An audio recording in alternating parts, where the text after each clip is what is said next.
Welcome to this video on In the Ditch, a metacognitive and growth mindset approach to learning goals.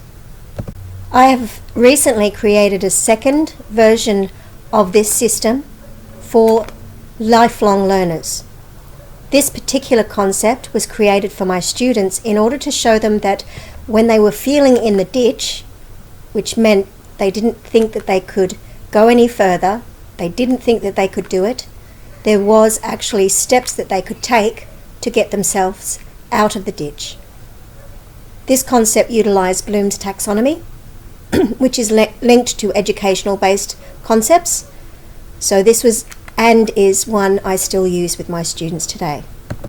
I've just recently decided to take up learning Hangul or Korean, and I've been reflecting on how I might look at my learning process and demonstrate to the kids that I teach that not only am I a learner, but I also go through the same in the ditch feeling. In the ditch being a great metaphor for how we feel when we don't know something. For my new personalized version of In the Ditch, I'm looking at mini goals, so highlighting the goals that I might need to achieve to get to certain points out of the ditch. The difference between this one, however, is that a lifelong learner never stops learning. And this is something we do learn as we get older, but for children, the concept of saying to them that you could go the rest of your life learning this is not something that makes them really want to learn. So this concept itself deals with the fact that once you start learning something, if you stop, you could end up forgetting a lot of what you've already learned.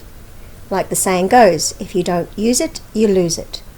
My learning goal is to learn Hangul, and I have set some goals for myself, mini goals.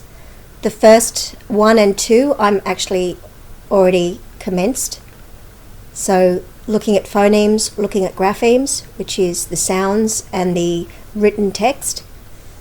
Then the next level will be in practicing reading and writing. Third level I've put here would be speaking and listening. Now, because we are lifelong learners, if I don't continue to practice and refine my skills that I'm learning now, I may not remember a lot of the things that I'm learning.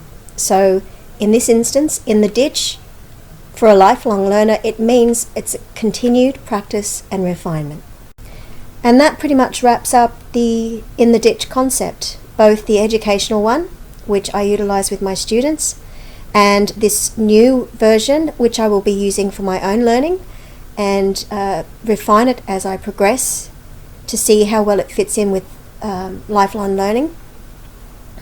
The goals may change along the way, so yeah, we'll wait and see how it goes. This can be part of my reflection process for my journals for my learning Hangul.